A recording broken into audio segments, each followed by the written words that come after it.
El primer sonido no fue un crujido ni un rugido. Fue un golpe sordo, algo bajo y corpóreo, de esos que expulsan el aire del pecho antes de que el cerebro tenga tiempo de identificarlo. Luego llegó la luz naranja, elevándose rápida y plana contra la negrura absoluta del cielo del desierto libio, un color que no tenía por qué existir en esa oscuridad.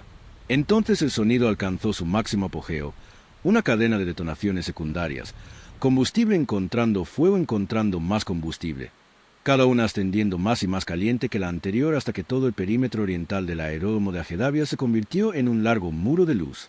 Y en algún lugar de la oscuridad, más allá de su resplandor, caminando deprisa y hablando muy poco, había 5 hombres con botas del ejército británico cargando bolsas de lona vacías donde habían estado las bombas. Todo había comenzado, como sucede con tantas cosas imposibles, con un problema que ninguna autoridad creía que pudiera resolverse.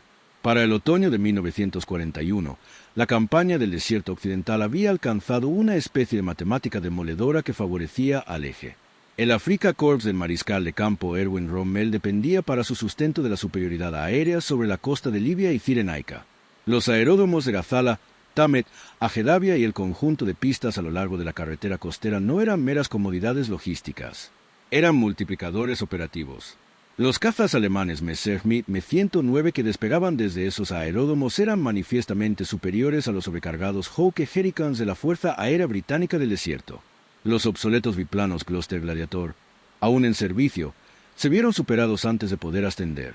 Cada vez que la Royal Air Force intentaba bombardear los aeródromos del eje desde arriba, la Luftwaffe se apresuraba a interceptar los paquetes de ataque y los propios aeródromos eran reparados con una velocidad y eficiencia que convertían el bombardeo estratégico en una mala inversión. Los cráteres de los aviones podían rellenarse de la noche a la mañana. Los aviones dispersos se movilizaron antes del amanecer, y las baterías antiaéreas alrededor del perímetro del campo realizaron ataques a baja altura que resultaron muy duros. La RAF, a pesar de todo su coraje y habilidad, se enfrentaba a una ecuación numérica que no podía resolver desde el aire. El simple hecho era que los alemanes generaban más salidas operativas desde esas franjas desérticas de las que la potencia aérea británica podía neutralizar. Cada avión que despegaba de un aeródromo libio en 1941 era, en cierto sentido, una amenaza para los convoys, las columnas de infantería y las posiciones avanzadas de las que dependía toda la presencia británica en el norte de África. Los británicos necesitaban destruir esos aviones en tierra. Y las herramientas convencionales para lograrlo estaban fallando, una a una, ante la realidad del desierto. La bomba de sabotaje estándar disponible para las fuerzas británicas en ese momento era un bloque de explosivos diseñado para ingenieros de demolición. Ingenieros que llegaban a un objetivo en vehículo, trabajaban sin presión de tiempo y no tenían que transportar nada muy lejos. Era voluminosa, pesada y operativamente adecuada para un tipo de guerra diferente. Para un pequeño grupo de hombres que tenía que recorrer enormes distancias a pie a través del desierto abierto, llegar a un aeródromo defendido sin ser detectados, moverse entre aeronaves dispersas en una oscuridad casi total y alejarse del lugar antes de que se dispararan las cargas, la carga de demolición estándar era esencialmente inútil. Era demasiado pesada para transportarla en cantidades suficientes. Un hombre que solo pudiera colocar 2 o 3 cargas antes del agotamiento no podía destruir un aeródromo. Y un aeródromo con 2 o 3 aeronaves quemadas seguía siendo completamente funcional. El estamento de artillería no tenía una respuesta inmediata a esto. La postura doctrinal, sostenía que la destrucción de aeronaves en tierra era una misión de poder aéreo, una tarea para aeronaves, no para infantería. La idea de enviar pequeños equipos de infantería a gran profundidad tras el frente del eje para destruir sistemáticamente aeronaves con explosivos portátiles se consideraba operacionalmente inverosímil, insuficientemente respaldada por la doctrina e institucionalmente inconveniente. No existía una categoría para ello. No existía un programa de entrenamiento para ello. A mediados de 1941, no existía un arma satisfactoria para ello. Y oficialmente, no existía ninguna unidad para llevarlo a cabo. Jack Lewis iba a resolver esos 3 problemas antes de que terminara el año. John Steele Lewis nació el 21 de diciembre de 1913 en Calcuta, hijo de padre inglés, contador público y madre australiana. La familia regresó a Australia cuando aún era joven, y creció en Bowral, Nueva Gales del Sur, un pueblo rural en las tierras altas del sur, donde el paisaje abierto formaba a los niños en personas resistentes y autosuficientes. Asistió a la King's School en Parramatta, donde destacó en los deportes y adquirió la confianza práctica al aire libre que la educación en el aula por sí sola no genera. De niño, él y su hermano menor, David, desarrollaron un entusiasmo por la química que el puritano hogar de su padre no desalentó por completo. Este interés casi acabó con su carrera antes de que comenzara. Durante uno de sus experimentos caseros, John se lesionó gravemente la mano. Se recuperó por completo, pero el conocimiento que habían acumulado en esas sesiones improvisadas permaneció con él. Importaría más tarde. En 1933, Lewis llegó a Inglaterra para estudiar filosofía, política y economía en Christchurch, Oxford. Ya era un remero formidable, y en Oxford se dedicó al remo con la misma seriedad sistemática que aplicaba a su trabajo académico. Para 1936, era presidente del Club Náutico de la Universidad de Oxford. Al año siguiente, 1937, tomó una decisión discreta que dijo mucho sobre la clase de hombre que era. Renunció voluntariamente a su puesto en el Oxford Blue Boat, la tripulación que competiría contra Cambridge, no por falta de habilidad, sino porque creía que la tripulación en general tendría un mejor rendimiento si se retiraba. Oxford ganó la regata universitaria ese año, poniendo fin a una racha de 15 años de victorias de Cambridge. Lewis había contribuido a forjar una victoria al retirarse. Pasó un tiempo en Berlín trabajando para el British Council antes de la guerra, y durante un tiempo, como muchos jóvenes europeos inteligentes de su generación, quedó impresionado por la energía y la disciplina del Estado nazi. Esto cambió en noviembre de 1938, cuando el pogromo conocido como la Noche de los Cristales Rotos desvaneció cualquier ilusión que hubiera mantenido. Regresó a Inglaterra con la opinión del régimen irrevocablemente revertida. Se convertiría, como lo describiría más tarde el Museo Nacional del Ejército, en su enemigo implacable. Cuando estalló la guerra en septiembre de 1939, Lewis fue comisionado en la Brigada de Fusileros antes de ser transferido a la Guardia Galesa. Las primeras campañas le brindaron la experiencia, la frustración, finalmente, la convicción de que el ejército británico estaba desplegando mal a sus mejores hombres. Se presentó voluntario a los comandos, uniéndose al grupo conocido como Ley Force y desplegándose en Oriente Medio a principios de 1941. El destino a Tobruk le proporcionó algo poco común en su formación militar hasta ese momento: el combate directo y sostenido. El asedio a ese puerto libio asediado lo perfeccionó de maneras que los ejercicios de entrenamiento no podían igualar.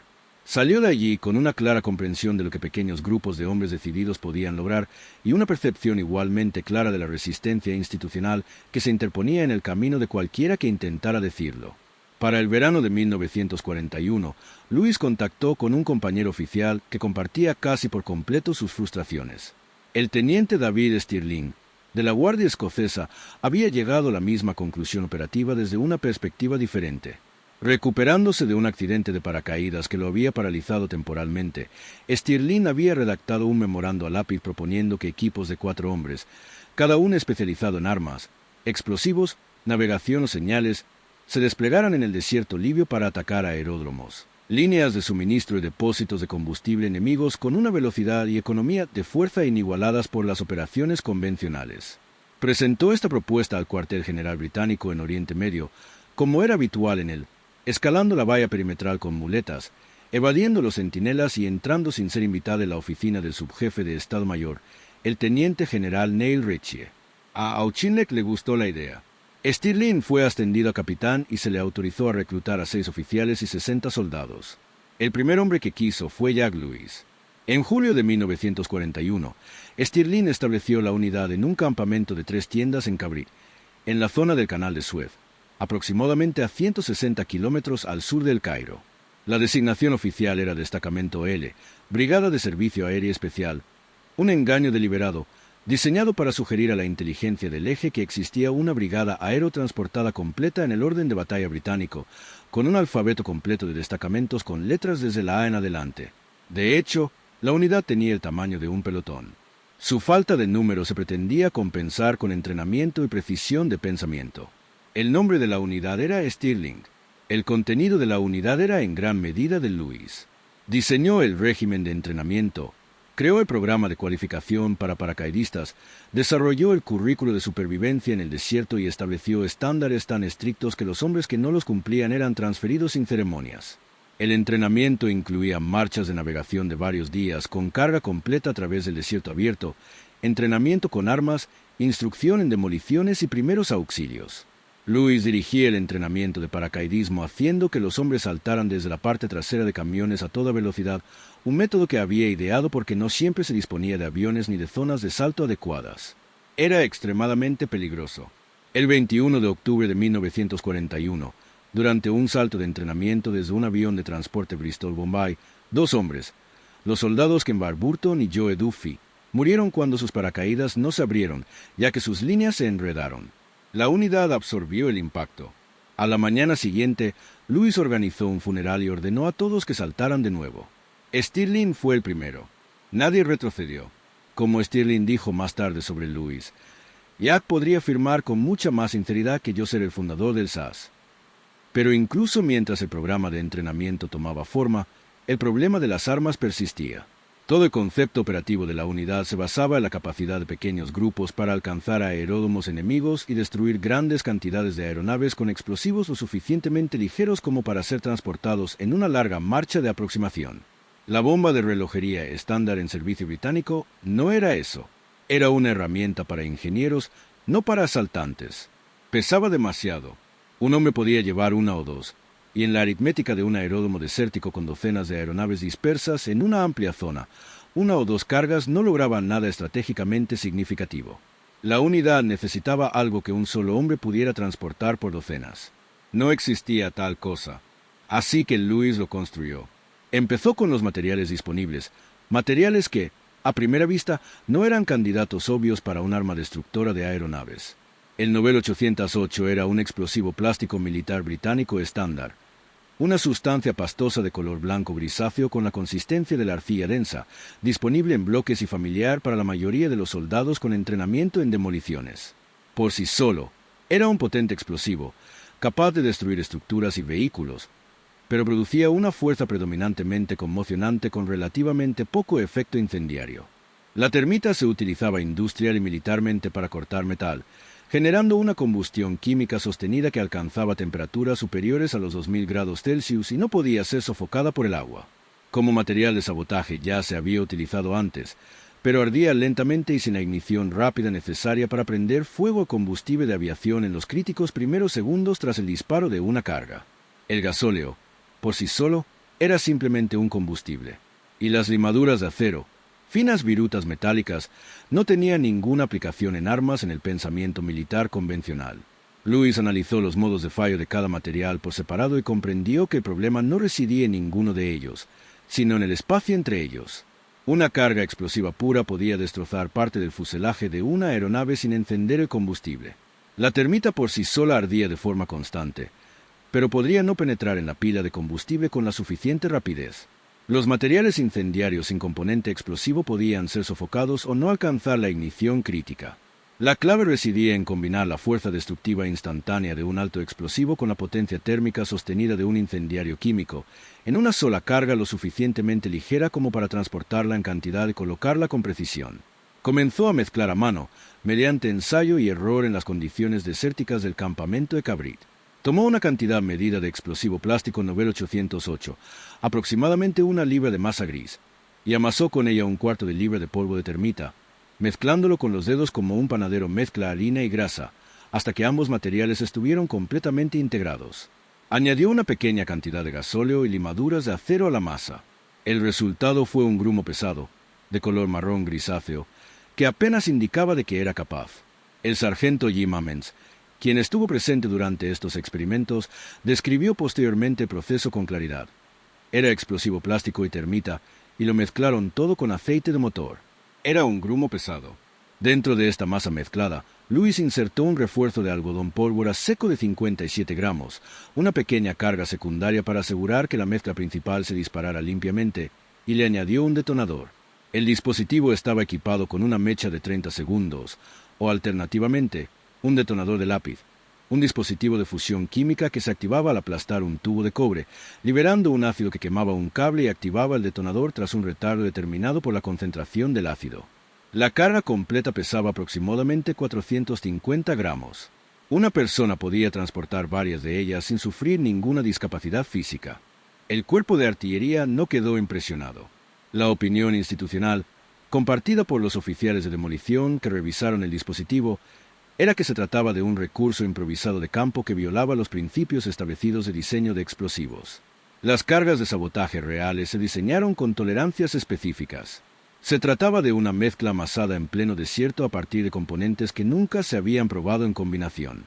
Los detonadores, como se observó correctamente, no eran fiables, susceptibles a la humedad, que desactivaría el mecanismo ácido y dejaría la carga inerte. El mecanismo de temporización también era sensible a la temperatura. Ninguna de las dos objeciones era errónea. Los detonadores tipo lápiz fallarían posteriormente bajo una lluvia intensa, como ocurrió durante el primer uso operativo del dispositivo, en un desastroso lanzamiento en paracaídas en noviembre de 1941. Y la temporización se aceleraría posteriormente con tiempo cálido. Un grupo informó tras una incursión en diciembre que los detonadores tipo lápiz de 30 minutos se habían disparado en tan solo 18 minutos debido al calor de la noche. Estos eran defectos reales. El estamento de la artillería no se equivocó al identificarlos.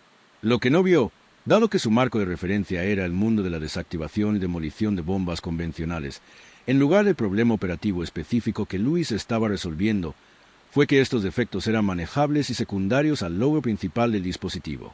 La bomba Lewis pesaba 1 libra. Podía transportarse por docenas. Combinaba explosión e incendio en una sola carga. Y cuando se colocaba correctamente, en la cabina o en el ala, directamente sobre la pila de combustible, no solo dañaba la aeronave, sino que la consumía. La prueba de ello vendría del propio enemigo. Pero primero, el desastre.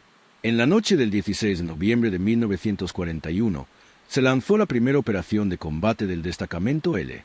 La operación Cruzado del general Auchinleck, que estaba a punto de comenzar, el intento británico de relevar a la guarnición sitiada en Tobruk y hacer retroceder a Rommel a través de Cirenaica, y él sostenía la tarea de destruir aeronaves en 5 aeródromos avanzados del eje cerca de Gazala, para suprimir la cobertura de la Luftwaffe que, de otro modo, complicaría el inicio de la ofensiva. El plan requería 5 equipos de 11 hombres, transportados por 5 aviones Bristol Bombay obsoletos, que se lanzarían en paracaídas sobre zonas de lanzamiento separadas y luego marcharían independientemente hacia sus objetivos asignados. Los equipos estaban comandados por Stirling, Mayne, Lewis, McGonigal y Bonington. Lo que los esperaba en el aire era una tormenta del desierto. El viento, con fuerza de vendaval, dispersó a los equipos por kilómetros de terreno abierto. Los contenedores de equipo, que transportaban los explosivos, las armas, la comida y el agua, desaparecieron en la oscuridad y nunca fueron recuperados. El teniente McGonigal se rompió el cuello al aterrizar y murió. Su equipo se dispersó y fue hecho prisionero. El avión del teniente Bonington fue alcanzado por fuego antiaéreo y obligado a aterrizar en territorio enemigo. Bonington y todos sus hombres fueron capturados. El propio Stirling perdió 2 hombres por fracturas de extremidades al aterrizar. Un tercero desapareció y se le dio por muerto, y llegó al punto de encuentro del grupo de desierto de largo alcance sin los explosivos ni la mayor parte de su sección. Mayne perdió hombres al aterrizar y la mayoría de sus contenedores de equipo. Lewis y su sección sobrevivieron con los menores daños de todos los grupos, pero la lluvia había sido implacable, empapándolo todo. Los detonadores de lápiz de las bombas Lewis, que dependían de una reacción química en una delicada cápsula de cobre, se habían inundado. No pudieron disparar. Ningún avión fue destruido. De los 52 o 55 hombres que saltaron esa noche, solo 21 o 22 regresaron a las líneas aliadas. Para una unidad que nunca había destruido un solo avión enemigo, este era el momento que debería haber puesto fin al experimento. La maquinaria institucional para desmantelar unidades de fuerzas especiales sin experiencia existía y se había utilizado antes. Stirling lo sabía. La operación Crusader mantuvo al alto mando lo suficientemente ocupado como para que el fracaso no produjera inmediatamente la orden de cancelación prevista, pero el indulto fue temporal. La siguiente operación tenía que tener éxito, o no habría otra. Stirling descartó el concepto de paracaídas. El grupo de desierto de largo alcance, una fuerza itinerante de reconocimiento de penetración profunda que operaba camiones modificados muy por detrás del frente del eje, podía transportar pequeños grupos de escasa distancia de ataque de los aeródromos objetivo y rescatarlos posteriormente. La relación era práctica, inmediata y decisiva. Elsa se desplazaría a caballo hasta alcanzar el alcance y caminaría el resto. La bomba Lewis seguía siendo el arma. La segunda operación se planeó para el 14 de diciembre de 1941. Se asignaron 3 grupos a 3 aeródromos distintos. Stirling lideraría su grupo contra Sirte. Jack Lewis llevaría a su equipo al aeródromo cercano a La Guaira y luego improvisaría hacia Mersa Brega. El teniente Bill Fraser lideraría un grupo de 5 hombres contra el aeródromo de Ajedavia. Paddy Mayne, quien se había separado del grupo de Stirling para la segunda mitad de la aproximación, llevaría a su propio equipo contra Thamet. El viaje desde las líneas británicas duró 6 días. El LRDG condujo de noche sin luces, guiado por la brújula de su extraordinario navegante Mickey Sadler, cuyo instinto geográfico en la monótona oscuridad libia era lo más cercano a lo sobrenatural que puede llegar a ser una habilidad militar. Los hombres durmieron mal en los camiones, apretujados unos contra otros para protegerse del frío. Comieron galletas del ejército, carne en conserva y lo que trajeron. Dijeron muy poco sobre lo que harían al llegar. En la noche del 14 de diciembre, Paddy Mayne trasladó a su pequeño grupo hacia el aeródromo de Thamet. Los condujo a través de la alambrada y la zona de dispersión en la oscuridad, y luego, en un gesto que ha pasado a formar parte de la memoria institucional del SAS, localizó el comedor de oficiales del aeródromo y condujo a sus hombres a través de la puerta. Los alemanes e italianos que se encontraban dentro no esperaban hombres armados provenientes del desierto abierto. El equipo de Mayne disparó contra la sala. Luego se dirigieron a la zona de dispersión de aeronaves.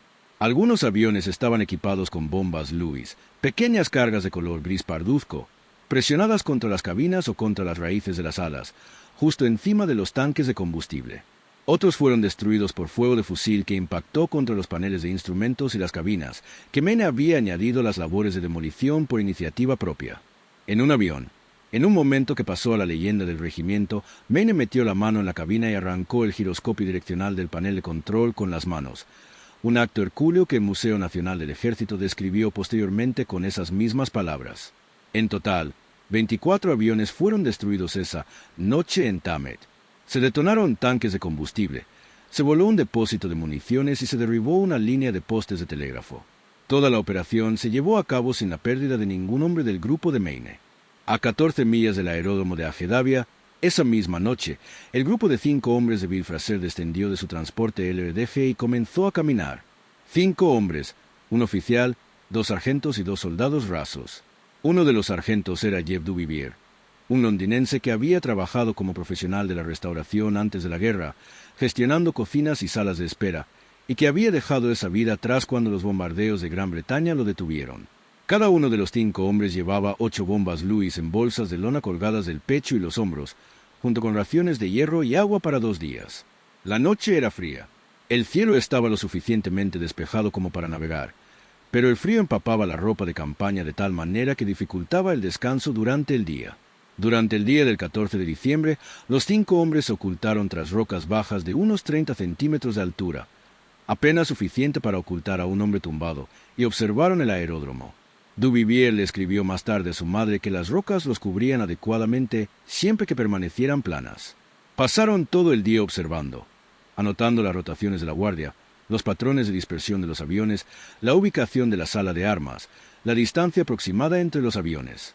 El clima era frío y lluvioso, lo que, según Duvivier, era una ventaja táctica.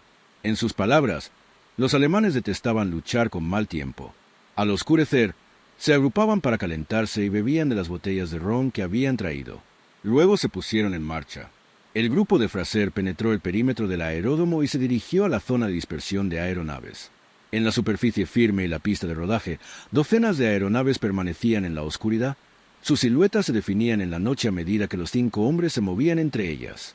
El propio Duvivier registró la cifra: 40 aviones de combate italianos y alemanes, ala con ala, a lo largo del aeródromo.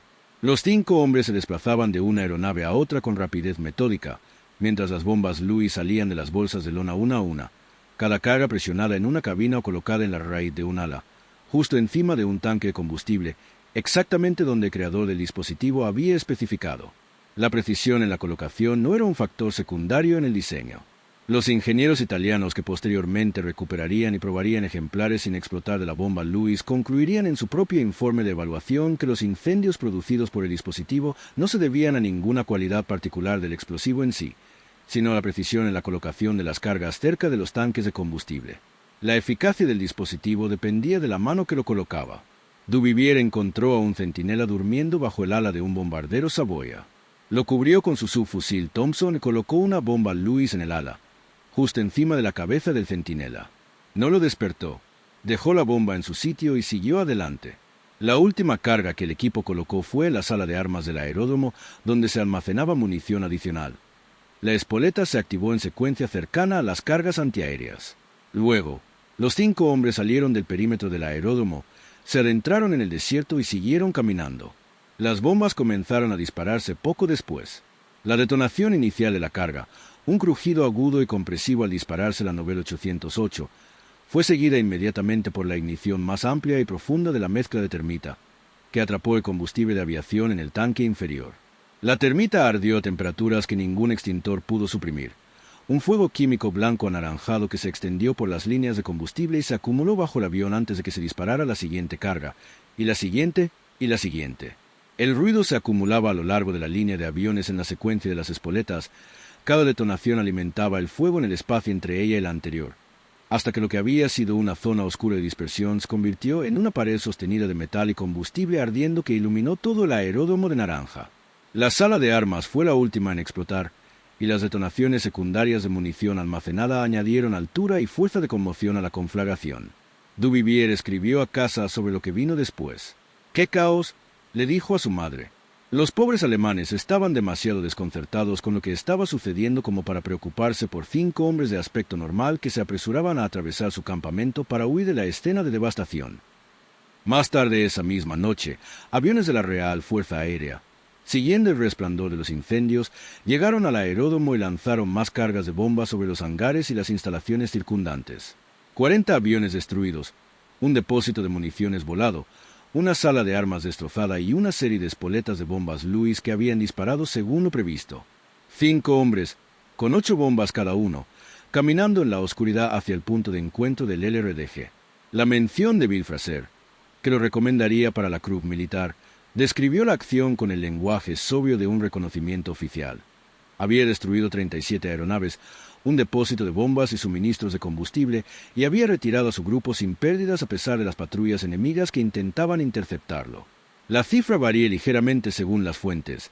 El propio relato de Duvivier indica que 40 aeronaves recibieron bombas. La mención oficial registra 37 destruidas, pero el logro es indiscutible. 5 hombres, una noche, en lo profundo del territorio enemigo, con nada más sofisticado que una mezcla artesanal de explosivo plástico y pólvora metálica envuelta en bolsas de lona, habían eliminado un número equivalente a un avión de la Luftwaffe y la Regia Aeronáutica en una sola operación. Mientras tanto, durante esas mismas horas del 14 y 15 de diciembre, el grupo de Jack Lewis encontró el aeródromo asignado cerca de la Gala vacío de aviones. Lewis, como era habitual en él, no regresó con las manos vacías. Destruyó todos los postes telefónicos que pudo encontrar y luego dirigió su equipo hacia un estacionamiento de vehículos cerca de Mersa-Brega, donde, según la inteligencia, se habían reunido oficiales alemanes e italianos. Contaron 27 vehículos. Colocaron bombas Lewis por todo el parque. Tras un breve y violento tiroteo, los alemanes y los italianos dispararon sin control porque no tenían una idea coherente de lo que estaba sucediendo. El equipo de Lewis se retiró a su transporte LDG y se dirigió al punto de encuentro. Los resultados de esa operación de diciembre, en conjunto, fueron suficientes para impedir que cualquier hombre razonable desmantelara la unidad. El general Auchinleck, al mando de las fuerzas británicas en Oriente Medio, recibió un informe que mostraba más de 90 aviones enemigos destruidos en cuestión de días por un grupo cuyo equipamiento y mantenimiento habían costado muy poco dinero. Concedió a Stirling permiso para reclutar a 6 oficiales adicionales y 40 oficiales de rango superior. Stirling fue ascendido mayor, Mayne a capitán. Ambos fueron nominados para la Orden de Servicios Distinguidos. Fraser fue nominado para la Cruz Militar. Elsas había justificado su existencia. Pero la historia aún no había terminado, y su capítulo más importante aún estaba por escribirse con la sangre del hombre que la había hecho posible. Una tercera operación se lanzó en los últimos días de diciembre de 1941. Stirling y Mayne debían volver a visitar los aeródromos de Sirte y Thamet, atacando de nuevo antes de que el enemigo pudiera reconstruir completamente sus defensas. Al grupo de Fraser se le asignó una pista de aterrizaje cerca del Arco de Fileni, el gran arco romano que Mussolini había erigido en la frontera entre Tripolitania y Cirenaica, al que los británicos llamaban Arco de Mármol. Lewis llevaría a su grupo al norte, al aeródromo de Nofilia, más atrás de la línea del eje que en cualquier operación anterior. Mayne regresó a Thamet y encontró más aviones que antes. Él y su equipo destruyeron 27 aviones más en una sola noche, lo que elevó la destrucción en ese único aeródromo a 51 aviones en 2 visitas. Stirling, al ver su ruta de aproximación a Sirte bloqueada por el movimiento de toda una división alemana por la carretera costera, no pudo alcanzar su objetivo por segunda vez consecutiva. Destruyó todos los vehículos que pudo encontrar en la ruta de regreso y continuó. Jack Lewis llegó a Nofilia y encontró 43 bombarderos en picado Yankees y 87 Stuka en el campo, el avión más peligroso que la Luftwaffe desplegaba contra las fuerzas terrestres británicas en esa etapa de la campaña, capaz de realizar bombardeos en picado de precisión que los cazas convencionales tenían dificultades para interceptar a baja altitud. Puso a su equipo en observación y esperó a que oscureciera. Cuando oscureció, los Stukas habían desaparecido. Todos menos los habían despegado durante las horas de espera. Su equipo colocó bombas Lewis en los 2 aviones restantes y los destruyó. Fue una frustración, pero no un fallo del arma ni del método. Simplemente, la oportunidad no se había presentado. El viaje de regreso se convirtió en una catástrofe. En la mañana del 30 de diciembre de 1941, mientras el grupo de Lewis se dirigía hacia el este, rumbo a territorio aliado, en vehículos LDG, fueron descubiertos por un Messerschmitt M-110, un cazabombardero pesado bimotor alemán armado con 4 ametralladoras y 2 cañones de 20 milímetros. El M-110 realizó su ataque a baja altura, ametrallando los vehículos expuestos en el desierto. No había cobertura. Los hombres respondieron al fuego. El M-110 se retiró, pero fue reemplazado poco después por 3 bombarderos en picado Stuka, que atacaron el convoy de forma intermitente durante horas. Jim Ammons, que estaba con Lewis en los vehículos, abrió fuego contra el avión atacante e infligió daños al lado alemán. Pero durante una de las pasadas de ametrallamiento, Jack Lewis fue alcanzado. La herida fue en el muslo. Un proyectil de cañón de 20 milímetros, disparado desde un avión a velocidad de combate, no deja margen para la supervivencia. Se desangró en el lugar del ataque, en el suelo del desierto, cerca del punto de referencia que los británicos llamaron Marble Arch, en el Gauss, en Cyrenaica. Tenía 28 años. Llevaba muerto aproximadamente 2 semanas cuando llegó al campamento del Sassencabrito una carta dirigida a él, escrita a mano por Miriam Barford, estudiante de Oxford. En la carta, ella aceptaba su propuesta de matrimonio.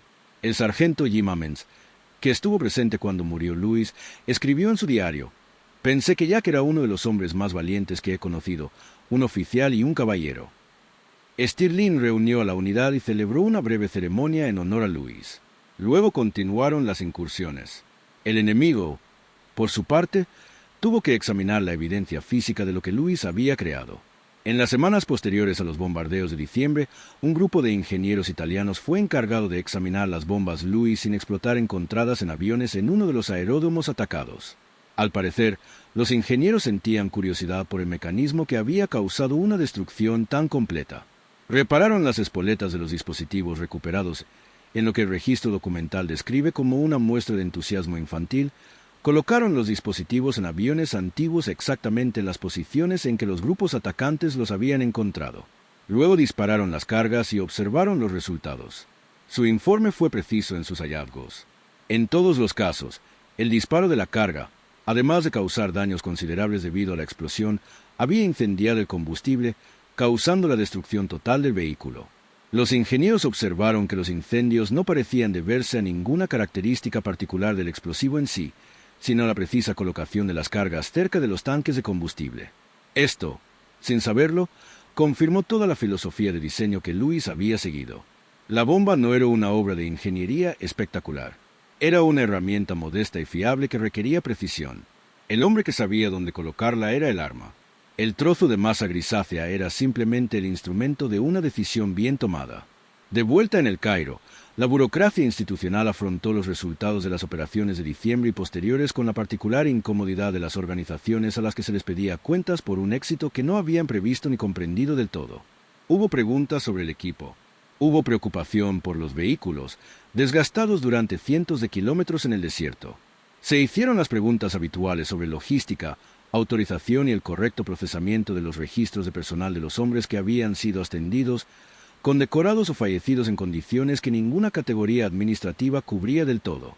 El SAS, Operando desde campamentos improvisados en el desierto con suministros prestados, intercambiados o técnicamente robados de otras unidades, siempre había estado en el límite de la tolerancia del ejército regular hacia el comportamiento no convencional.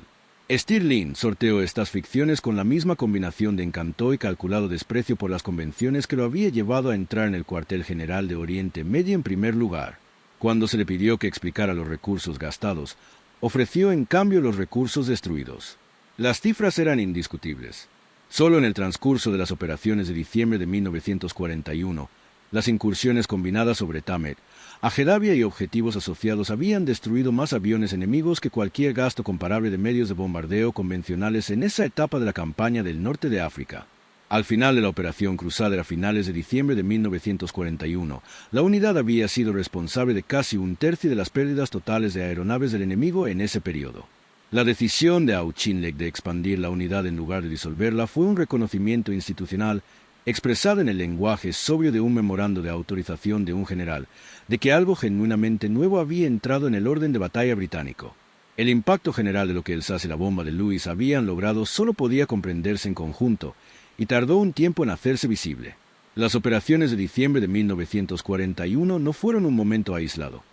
Fueron la prueba de concepto que permitió que el modelo operativo se aplicara de forma regular. En los meses y años siguientes, los mismos grupos pequeños, los mismos transportes LRDG, las mismas cargas amasadas a mano transportadas en bolsas de lona, se aplicaron a lo largo de todo el arco costero del teatro de operaciones libio y egipcio. El recuento personal de Paddy Mayne de aviones destruidos superó el centenar. En una noche particularmente intensa, destruyó 47 aviones enemigos en tierra en una sola operación. El SAS, durante su campaña en el norte de África, destruyó aproximadamente 400 aviones del eje en tierra. Una cifra que, comparada con las salidas que esos aviones habrían realizado, los convoys que habrían atacado las ofensivas terrestres que habrían cubierto, representa una intervención estratégica desproporcionada en relación con el número de hombres involucrados. El análisis académico estadounidense de la campaña, realizado después de la guerra, señaló que, tan solo durante junio de 1942, el SAS destruyó aproximadamente el 8% de todas las aeronaves alemanas con base en el norte de África. El 8% de una fuerza aérea, eliminada en un mes por grupos de hombres que viajaban en camiones y transportaban cargas de 1 libra en bolsas de lona.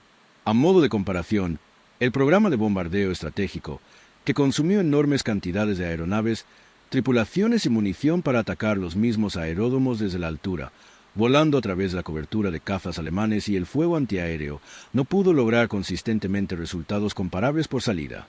La respuesta de la Luftwaffe a los ataques fue finalmente colocar centinelas en aeronaves individuales, un guardia por avión, apostados durante la noche. Paddy Mayne observó este desarrollo con la particular economía de un irregular experimentado. Tras un ataque al aeródromo de Fuka, informó simplemente que el enemigo había apostado un centinela en casi todas las aeronaves y que se había visto obligado a acuchillarlas antes de colocar las bombas. Lo informó con total naturalidad. Su equipo destruyó 17 aeronaves esa noche. Las consecuencias institucionales de las incursiones del SAS trascendieron cualquier escenario. El concepto del pequeño equipo de demolición de penetración profunda como instrumento estratégico legítimo, en lugar de una curiosidad secundaria o un entretenimiento costoso para oficiales poco convencionales, se convirtió en un elemento fundamental de la doctrina de las fuerzas especiales británicas. La cuestión de cómo destruir objetivos defendidos a un coste desproporcionado para el atacante se había resuelto no diseñando un arma más sofisticada, sino combinando los materiales básicos de una forma innovadora y poniendo el resultado en las manos adecuadas. La bomba Lewis nunca apareció en un catálogo estándar de municiones. Nunca se produjo en masa en una fábrica. Fue fabricada por quienes la iban a utilizar, sobre el terreno, en condiciones desérticas, a partir de componentes disponibles. Su diseño era tan simple que un ejemplar capturado podía ser reproducido y comprendido por los ingenieros enemigos in situ, que fue exactamente lo que ocurrió. Su potencia no era química, era conceptual. Jeff Duvivier regresó a Inglaterra después de la guerra. Retomó el oficio que había abandonado al comenzar los bombardeos: la gestión de restaurantes, la de cocinas, la discreta organización de salas donde la gente venía a comer, sentarse y olvidarse del mundo exterior. Se casó con una mujer llamada Rhea, a quien había conocido en 1940 durante su periodo de entrenamiento en el ejército. Permanecieron casados durante 63 años. Trabajó, se guardó sus secretos y no atrajo la atención del mundo. La carta que le había escrito a su madre desde el desierto norteafricano, describiendo el frío vivac, el día observando tras rocas de 30 centímetros de altura, al centinela durmiendo bajo el ala del bombardero Savoia, los 40 aviones incendiados uno a uno en la oscuridad, fue finalmente encontrada y preservada, convirtiéndose en una de las fuentes principales a través de las cuales el historiador David Mortimer reconstruyó el suceso para su estudio del SAS en la Segunda Guerra Mundial. En 2010, Jeff Duvivier falleció. Era uno de los últimos supervivientes de los grupos de asalto originales del Destacamento L, los hombres a los que se llegó a llamar los originales. Había recibido una medalla por la operación Ajedavia. Pasó las décadas siguientes en restaurantes. Es tentador buscar un arco dramático en la vida de un hombre, encontrar el momento que definió todo antes y después. Pero el propio relato de Duvivier de aquella noche de diciembre de 1941 no ofrece esa simetría. Escribió sobre el frío, el ron, las rocas que apenas alcanzaban la altura suficiente para esconderse tras ellas. Escribió sobre un centinela alemán dormido y una bomba colocada silenciosamente sobre su cabeza. Señaló que los alemanes estaban desconcertados. Dijo que creía que debía haber nacido con buena estrella. Lo que no dijo, lo que el registro documental no conserva, porque los hombres de esa formación y de esa época rara vez plasmaban tales cosas en papel, es lo que pensó en la cocina del restaurante una tarde cualquiera décadas después, cuando el ritmo de una vida normal transcurría con fluidez y el ruido del servicio era lo más fuerte de la sala. La diferencia entre la oscuridad del desierto y cualquier otra oscuridad. El peso de una bolsa de lona con 8 bombas Lewis. El sonido de 40 aviones despegando, uno tras otro, en una noche libia. Hay nombres en el monumento al Alamein que pertenecen a hombres que caminaron hasta esos aeródromos y regresaron. Y hay nombres que pertenecen a hombres que siguieron caminando y no lo hicieron. Jack Lewis es uno de estos últimos. Nació el 21 de diciembre de 1913 y murió el 30 de diciembre de 1941, 9 días después de cumplir 28 años, en el desierto, cerca de un lugar que su propia gente llamaba Marble Arts, tras un disparo de cañón contra un vehículo en una llanura sin ningún lugar donde esconderse. Lo que hizo con explosivo plástico, termita, gasóleo y limaduras de acero, amasado en el calor del desierto con sus propias manos hasta que adquirió la forma que necesitaba, sobrevivió al resto de la guerra e incluso más allá. 400 aviones. Plantillas operativas que moldearon la forma en que las fuerzas especiales han operado desde entonces. El hecho de que la Luftwaffe tuviera que apostar un centinela en cada avión de cada aeródromo amenazado, desviando los hombres de cualquier otra función. Porque un hombre de Boural, Nueva Gales del Sur, había reflexionado detenidamente sobre qué arde y qué no, y porque la ubicación es importante. No es gloria, exactamente. El hecho específico de que ciertos hombres abandonaran aeródromos que no tenían derecho a sobrevivir, porque alguien había resuelto correctamente un problema de química y lo había confiado a las manos adecuadas.